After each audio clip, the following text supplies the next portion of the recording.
नमस्कार, आप देख रहे हैं गंगाजल न्यूज और मैं हूं ताराचंद नागर। मेरे साथ है मेरी सहयोगी आभा सोनी। जालोड़ा के पास आज रात करीब 8 बजे एक पिकअप पलटने से उसमें सवार 9 जने घायल हो गए। घायलों को सरकारी अस्पताल फलौदी लाया गया, जहां प्राथमिक उपचार के बाद 8 जनों को जोधपुर रेफर किया गया। यह पिकअप कोल्लू बाबूजी से जालोड़ा जा रही थी। जालोड़ा में नहर की पुलिया के पास बने जीएसएस के निकट अचानक अनियंत्रित होकर पलट गई, जिससे उसमें सवार सभी 9 जने घायल हो गए। अस्पताल में ट्रॉमा वार्ड की टीम ने मरीजों का उपचार किया और गंभीर रोगियों को जोधपुर रेफर किया।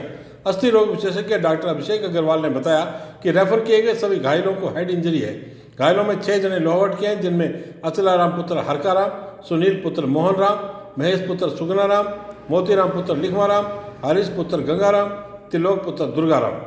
इनके अलावा जालोड़ा के घायल मनोहर पुत्र पूनाराम है, ओम प्रकाश पुत्र बाबूराम है तथा एक घायल जैक्सन पुत्र गोपाल सिंह फलोदी का रहने वाला है। अस्पताल में ट्रॉमा वार्ड की टीम डॉक्टर अभिषेक अग्रवाल, डॉक्टर कैलाश जोशी, डॉक्टर अश्विन सोनी के साथ अस्पताल प्रभारी डॉक्टर एस.के. रांकावत ने नर्सिंग स्टाफ के साथ उपचार कर मरीजों को रेफर किया। एडीएम हाकिम खान व डीएसपी रामकरण सिंह मुलिंडा भी अस्पताल पहुंचे और घायलों की कुशल से पूछी। और अब बात करते हैं हथियार प्रकरण की। खारा में मुठभेड़ के बाद गिरफ्तार 2 बदमाशों की गिरफ्तारी के मामले में पुलिस ने आज एक बदमाश रामनिवास बिश्नोई की निशानदेही पर उसके घर से एक पिस्टल और बरामद की है। सीआई राकेश ख्यालिया ने बताया, अभी एक पिस्टल की बरामदगी और की जानी है तथा एक फरार मुलजिम की तलाश के लिए जगह जगह दबिश दी जा रही है। उन्होंने बताया कि बदमाशों को हथियार बेचने वाले की तलाश में एक टीम मध्य प्रदेश भी रवाना की गई है। 15 अप्रैल की रात को पुलिस ने 2 बदमाशों को खारा के पास गिरफ्तार किया था और उनसे 3 पिस्टल, 14 कारतूस और 28,000 रुपये की नकदी बरामद की थी। एक आरोपी शरण बिश्नोई उस रात को फरार होने में कामयाब हो गया था। 4 दिन के पुलिस रिमांड पर चल रहे मुलजिमों से पूछताछ के दौरान उनके तार मध्य प्रदेश से जुड़े होने की बात सामने आई थी। जिले में हथियारों की तस्करी की सूचनाओं ने पुलिस अधिकारियों को भी चिंता में डाल दिया है। पुलिस के सामने अब इस नेटवर्क को ध्वस्त करने की जिम्मेदारी भी आ गई है। सीआई राकेश ख्यालिया ने बताया कि मध्य प्रदेश में जहां से बदमाश हथियार खरीदना बता रहे हैं, उसकी तलाश में पुलिस टीम वहां भेजी गई है। पुलिस यह भी पता लगाने का प्रयास कर रही है कि अब तक कितने हथियार लाकर यहाँ खपाए जा चुके हैं और किन किन लोगों को ये हथियार बेचे गए हैं। ख्यालिया ने बताया कि गिरफ्तार तस्करों के तीसरे साथी शरण बिश्नोई की तलाश के लिए टीम में गठित की गई है और संभावित ठिकानों पर पुलिस द्वारा छापेमारी की गई है, लेकिन अभी तक उसे पकड़ा नहीं जा सका है। तस्करों का रिमांड 19 अप्रैल को पूरा होगा, लेकिन पुलिस इससे पहले इनसे बहुत कुछ उगलवा लेना चाहती है। भारतीय प्रशासनिक सेवा के प्रशिक्षु सोहन लाल को फलौदी के एसडीएम लगाया गया है। वे 18 से 21 अप्रैल तक फलौदी के एसडीएम का कार्य संपादित करेंगे। फलौदी एसडीएम डॉक्टर अर्चना व्यास 21 अप्रैल तक अवकाश पर हैं।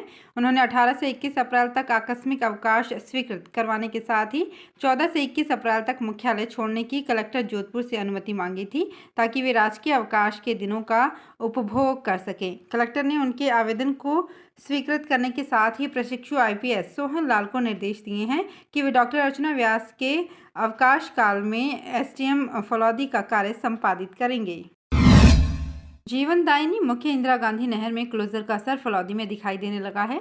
हमारे एक दर्शक मुरली मनोहर व्यास ने एक मैसेज में बताया कि उम्मेदपुरा एलटीएम कटला क्षेत्र में 5 दिन से पानी की सप्लाई नहीं होने की वजह से लोगों को परेशानी का सामना करना पड़ रहा है। उनके अनुसार 20-25 घरों की एक लाइन में तो बिल्कुल पानी नहीं आ रहा है।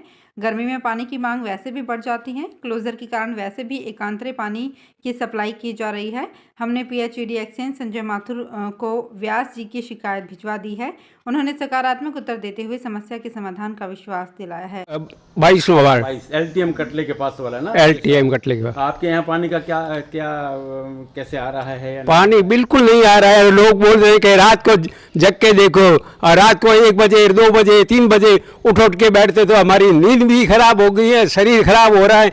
अब पागल हो जाएंगे, अब मरेंगे, क्या करेंगे बताओ पानी के लिए। अब मैं मुरली मनोहर व्यास वार्ड क्रमांक 22 का एक नागरिक हूँ।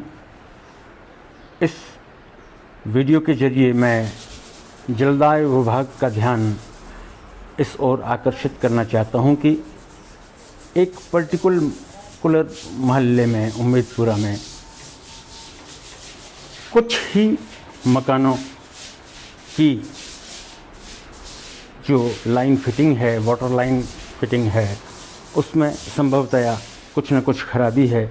वहाँ एक बूंद भी पानी पिछले 10 दिनों से नहीं आ पा रहा। पानी बिल्कुल ही नहीं आ रहा है, बिल्कुल आ ही नहीं रहा। नहीं आ ही नहीं रहा है। तो लोगों को तो 1-1 घंटा 1.5 घंटा पानी हमारे तो नहीं आ रहा है, बिल्कुल नहीं आ रहा। नहीं तो रात को आधा घंटा के लिए 1 बजे आता है, वो भी 1 बजे, कभी 2 बजे, वही आधा घंटा के लिए पानी तो के लिए पानी कहाँ आता है? पानी नहीं आता, बूंद भी नहीं आ रहा। नहीं नहीं आ भी नहीं रहा है। यहाँ 15-20 दिन से पानी की बहुत ज़्यादा समस्या हो रही है और दूसरे घर में पानी आता है और हमारी लाइन में पानी नहीं आ रहा है।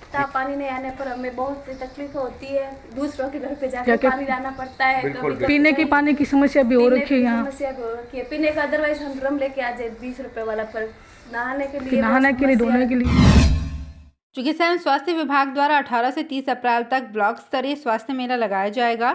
बीसीएमओ डॉक्टर नरेश कुमावत ने बताया कि 18 अप्रैल को सीएससी आऊ, 25 को सीएससी लोहावट और 27 अप्रैल को सीएससी फलौदी पर स्वास्थ्य मेला लगेगा। डॉक्टर कुमावत ने बताया कि स्वास्थ्य सेवाओं के साथ हेल्थ मेलों में ब्लड डोनेशन शिविर, टेलीमेडिसिन के जरिए विभिन्न बड़ी बीमारियों का परामर्श और उपचार, टीकाकरण के साथ बच्चों के स्वास्थ्य, मानसिक स्वास्थ्य की सेवाएं उपलब्ध रहेंगी। मेले में आंखों, दांतों के चेकअप होंगे तथा टीबी व चर्म रोगों का भी उपचार होगा। इसके अलावा कैशलेस उपचार के लिए चिरंजीवी स्वास्थ्य बीमा योजना के रजिस्ट्रेशन की सुविधा भी मिलेगी।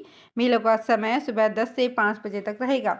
उन्होंने बताया कि इनके अलावा सभी गैर संचारी बीमारियों जैसे कि कैंसर, बीपी, शुगर और स्ट्रोक की स्क्रीनिंग होगी। तंबाकू छुड़ाने के लिए काउंसलिंग सेवा भी मिलेगी। मेले में आरबीएसके के तहत बच्चों का उपचार और गंभीर बीमारियों के होने पर फ्री उपचार के लिए रेफरल की सेवा उपलब्ध रहेगी। उन्होंने लोगों से अपील की है कि इन मेलों का अधिकाधिक लाभ उठाएं। फलौदी कृषि विभाग के सहायक कृषि अधिकारी डॉक्टर श्रवण लाल जाट ने धरती पुत्रों को सलाह दी है कि रबी की फसलों की कटाई के बाद अप्रैल-मई माह में मिट्टी पलटने वाले हल से गहरी जुताई करें और साथ ही मिट्टी की भी जांच करवा लें। इससे फसल उत्पादन में वृद्धि होगी और लागत में कमी आएगी। आज जहां किसानों को गहरी जुताई के लाभ बताते हुए उन्होंने कहा कि अप्रैल-मई माह में गहरी जुताई करने से मिट्टी 2 महीने तक तेज़ धूप में तपती है, जिसके कारण ज़मीन के अंदर स्थित कीट पतंगे, अंडा, प्यूपा आदि अधिक तापमान से नष्ट हो जाते हैं। खरपतवारों के बीजों की जीवन क्षमता तेज धूप में नष्ट हो जाती है। उन्होंने बताया कि लगातार हल्की जुताई करने से मिट्टी की सतह कठोर हो जाती है, जिसके कारण जड़ों का अधिक गहराई में फैलाव नहीं हो पाता। गहरी जुताई मिट्टी की कठोर सतह को तोड़ती है, मिट्टी की जल धारण क्षमता बढ़ती है एवं जल, वायु, प्रकाश व तापमान का आवागमन सुचारू रूप से बना रहता है। डॉक्टर जाट ने कहा कि ढाल के विपरीत जुताई करने से बरसात के समय मिट्टी के कटाव की समस्या काफ़ी हद तक कम हो जाती है। गहरी जुताई में नीचे की मिट्टी ऊपर हो जाती है, जिससे नवीन मिट्टी का निर्माण होता है। उन्होंने बताया कि 2-3 साल में एक बार ग्रीष्मकालीन गहरी जुताई से लवणीय क्षारीय मृदाओं में भी सुधार होता है। फसल अवशेषों को मृदा के साथ दबाने से मृदा में कार्बन पदार्थ की मात्रा बढ़ती है, जो खेत को उपजाऊ बनाती है। मिट्टी भुरभुरी हो जाती है और इससे बीज अंकुरण अच्छा होता है। डॉक्टर जाट ने किसानों को सलाह दी है कि रबी फसलों के अवशेषों को जलाएं नहीं, इनको मिट्टी में दबा देवें। फसल अवशेष दबाने से मृदा में कवक जीवाणु द्वारा विघटन कर खाद बना दी जाएगी, जिससे मृदा उर्वरकता में वृद्धि होगी और पर्यावरण प्रदूषण नहीं होगा। गंगाजल न्यूज़ के साथ बने रहने के लिए धन्यवाद। और हाँ, अगर अभी तक आपने गंगाजल न्यूज़ को सब्सक्राइब नहीं किया है तो सब्सक्राइब कर लें, ताकि हर नई अपडेट हम आप तक पहुँचा सकें।